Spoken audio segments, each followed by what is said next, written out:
bring them sounds at one time. I'm up early in the morning, to get the skrilla, blue face pillar, the blade dealer, make a nigga forfeit, cause I'm the realest. Hey, niggas talking short shit, I need a million. Big stepper, yeah, bitch I be steppin'. Coolin' kit with the flip switch, bitch that's the weapon. No drama.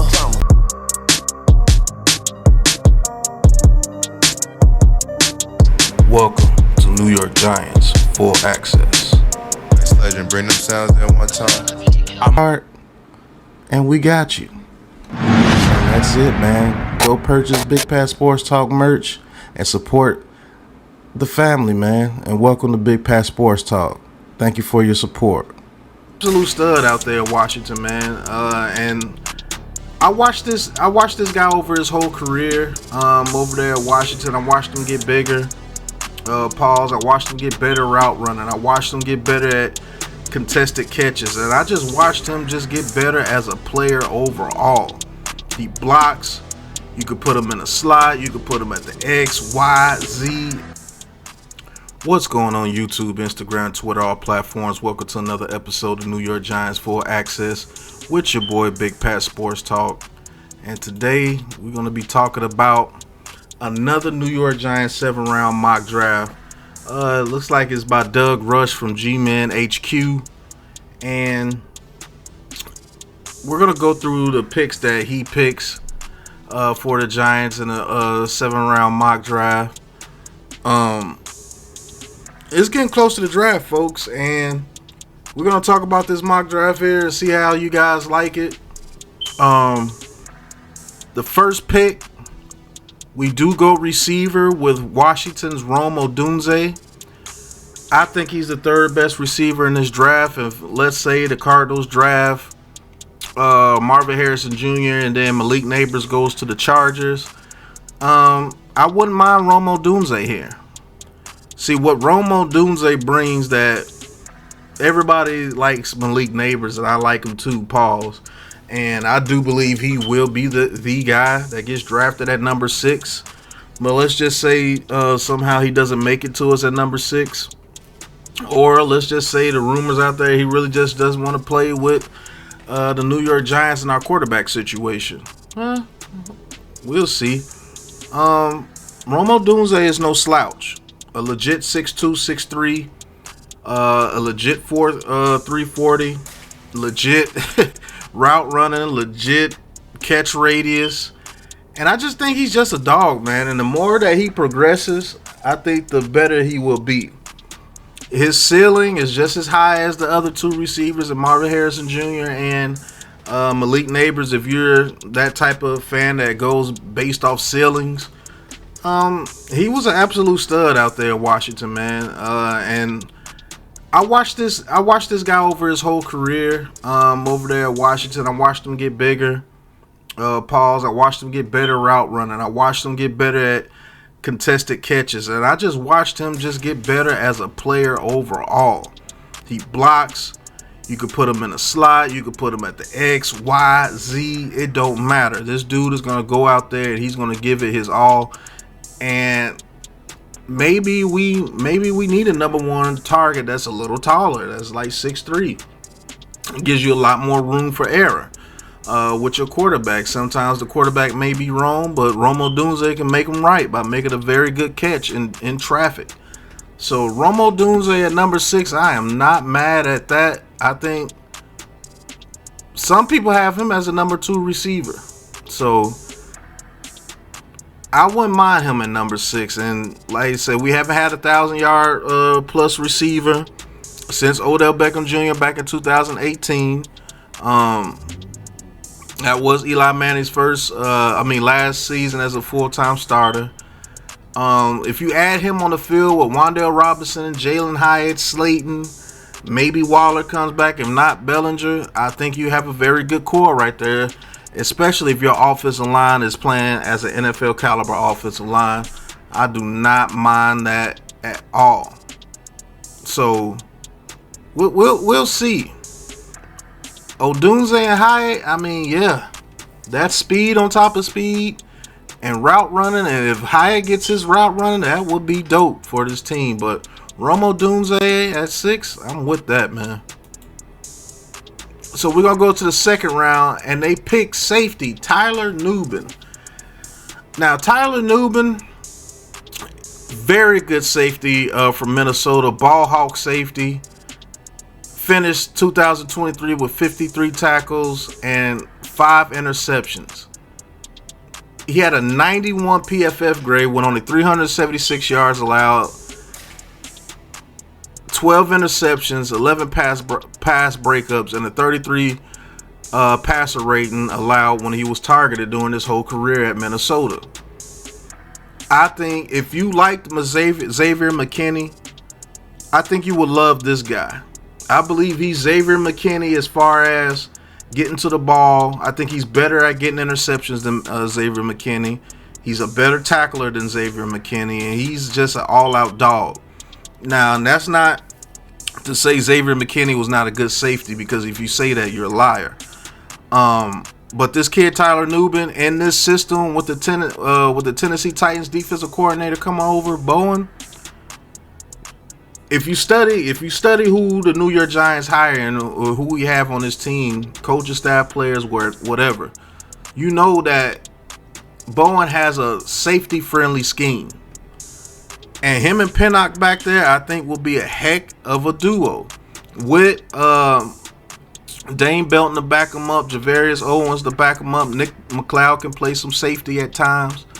Hey, look, the first 2 picks, they are automatic starters. I like Dane Belton, but Tyler Nubin would be a better option at safety than Dane Belton if we drafted Tyler Nubin. I think this kid is, I think he's first round pick worthy, to be honest with you. And if we could get him in the second round and they pull the trigger there, I am not mad at that. We fill that safety position. And him, I think this dude's pretty doggone good, man. And he's going to help in the run game. He has range as a coverage guy, as a safety.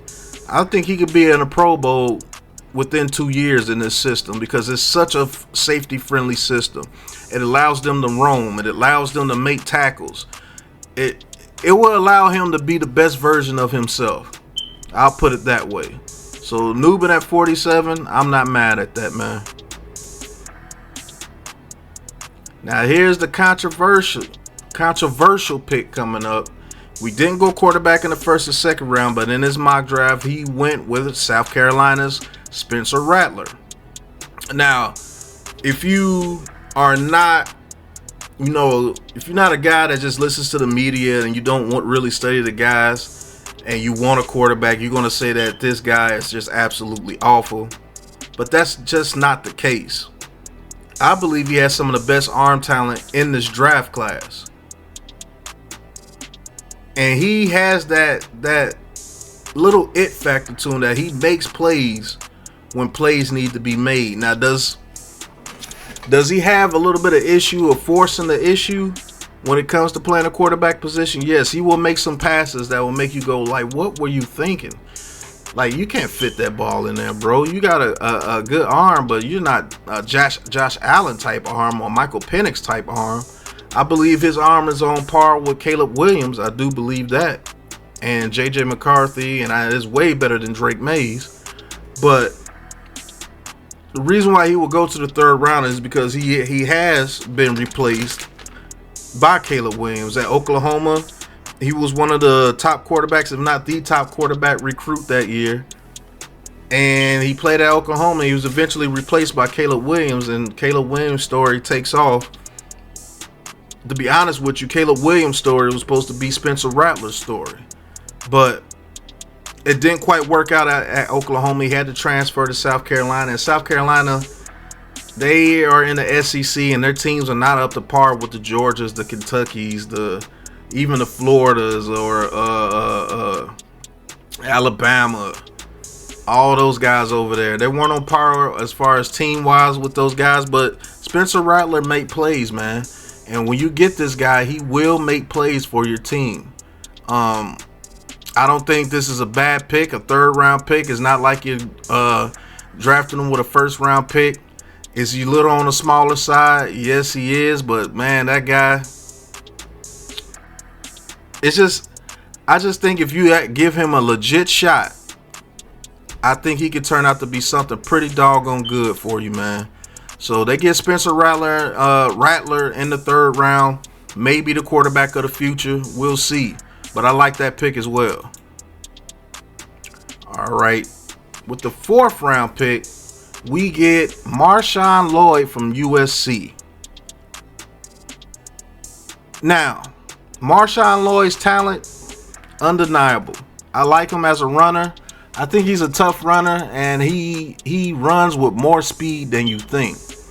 I just think we need a bruising running back right here.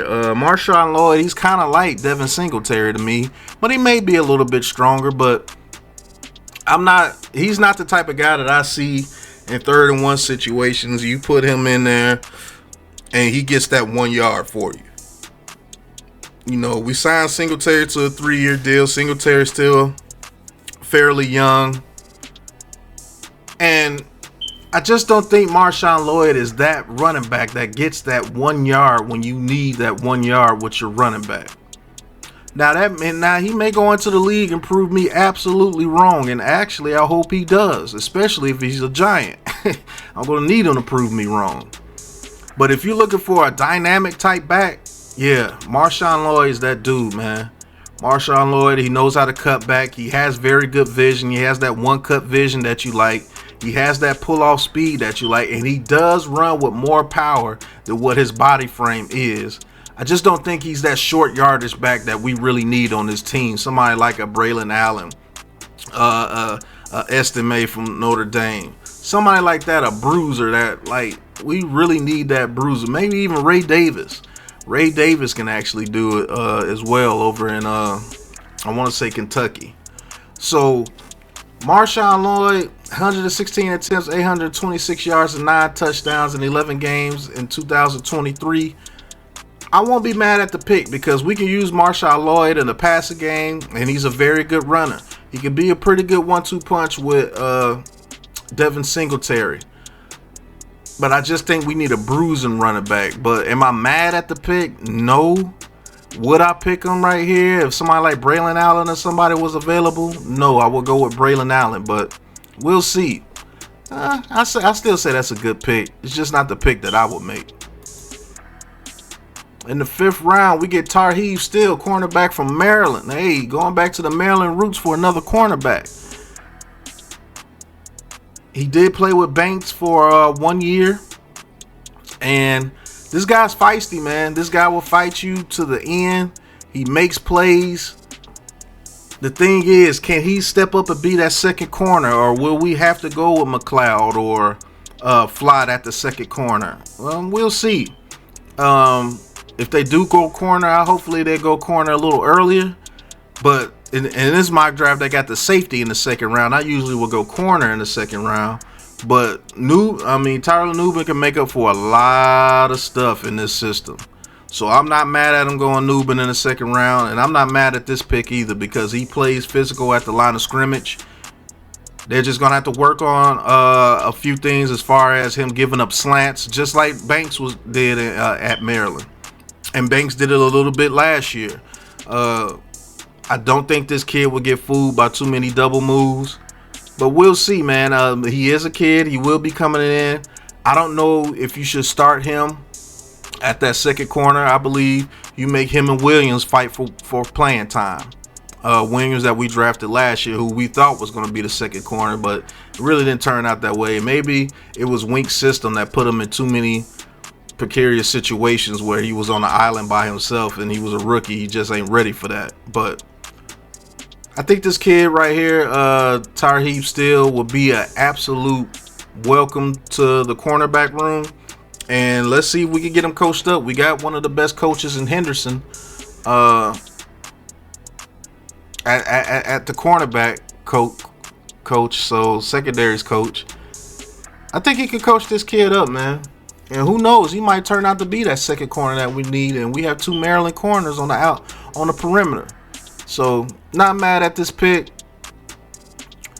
He had 5 interceptions as well. I told you that he was actually, he was kind of like a ball hog. And yeah, I forgot.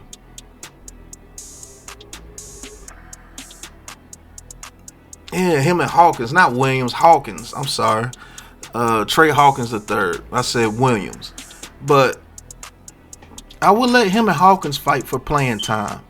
And I'll be honest with you, I think Nick McLeod's going to wind up being that second corner if we don't draft a corner high in this year's draft. So we'll see. But we got a lot of ball hawks in that secondary, man. And last but not least, Michigan edge rusher, defensive end Braden McGregor here in the 6th round. I'm going to be honest with you, I love this pick. When I look at Braden McGregor, and if you don't know who he is, he's number 17 at Michigan. If you look up some Michigan games, 17 kind of flashes to me, man. He's very good in the run game. And to be honest with you, he's an underrated pass rusher. He has some speed coming off that edge. And when he gets in there, he comes with power, bro. He's a very, very underrated edge rusher in this draft. And if we could get him in the 6th round, that would be excellent because he gets to sit behind Thibodeau and Burns and Ojulari. And he gets to do nothing but sit and learn and come and be a pinch hitter when those guys need some rest. He's not going to get many reps in his first season. So he's going to have to get a lot of mental reps, and he's going to have to get a lot of reps in training camp and practice. And he may get a few rush attempts in a couple of games his very first year. But if we can sit there and let Patterson teach him them pass rush moves, and to be honest with you, if he learns how to use his speed to power, I would think that would be his go-to move in the NFL, and he will surprise a lot of people. He's not going to be somebody like a TJ Watt or somebody, or even his predecessor, Aiden Hutchinson. He's not going to be that guy. But I do believe he could be somebody like a Tollefson was for how we were back in the day when we had straight hands. Somebody like that.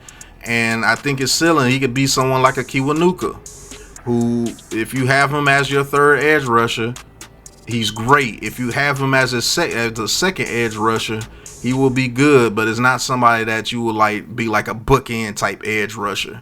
But if he could come in and be that guy, that be part of that rotation, that would be great. And rotation. That's what this new regime wants to build. They want to be able to be energized every time they step on that field. So if Burns needs a rest, or if Thibodeau needs a rest, or if Ojulari needs a rest, Dexter needs a rest, they don't have to play tired because we have some good people behind them that just in those few reps, they can do what they need to do to keep this thing rolling, man. So I do understand this pick right here in the 6th round, man. I think it's one heck of a pick with Braden McGregor. So that was this draft, man. 6, Rome Odunze, Tyler Newman in the 2nd round. 3rd round, Spencer Rattler. 4th round, Marshawn Lloyd. 5th round, Teals. And the 6th round, Braden McGregor. So I truly believe this draft is a pretty good draft. A couple of picks I would do different, but this was a pretty good draft, man. If they came out like this, I think you get a starter in Rome Odunze, you get a starter in Newman. You may have your quarterback of the future with Spencer Rattler. He will have time to sit. Marshawn Lloyd, you get another playmaker on offense, just in case Devin Singletary gets hurt. You bring him in, you don't lose anything right there. I do believe. I think you actually gain a little bit with Marshawn Lloyd over Singletary, but that's another subject. That's another subject for another day. And Braden McGregor, man, since we did get Brian Burns, and since we are working on our trenches, he could come in and learn like he's supposed to. And by his 2nd year, 3rd year, he's that rotational guy that you can count on, and he can come in there and make an impact himself. So I really like this draft. I'm not going to hold you. This draft was pretty good. So shout out to G-Man HQ with this draft, man. It was pretty doggone good. But I'd like to thank you guys for watching. Hit that like button, hit that subscribe button, hit that big blue join button, and join the Big Blue crew and talk your talk with Big Pat Sports Talk. And I'm not going to tell y'all no more, man. Y'all better get y'all some merch, man. Get you some merch from the Big Pat Sports Shop. Check it out. Get you a hat, a hoodie, t-shirt, a bag, poster, mouse pad. It don't matter what it is. We got it at the Big Pat Sports Shop. So get your Big Pat Sports Talk merch at the Big Pat Sports Shop. And until the next episode, you know what it is, man. Peace. Let's shine, fellas. Hey, man, it's time to week, bro. We done put in work all year, bro. Let's go get this tonight, man. Great energy, great intensity. 2, 2, 3. 1, 2, 3. The pressure. Throws it right to Barkley. Makes the catch. Starts the pylon. And he's in for the touchdown. Throws it right. Intercepted by a pancake. He just floated it, and a pancake gets the pick. Great talk. Howell back to throw. Gets sacked for a 35th time. He can't stop you, right? Under pressure. Sacked back at the 24-yard line. Tavon Thibodeau closes it out. Hey, y'all know how NFL game is. I know how It's my knee. Welcome to New York Giants Full Access.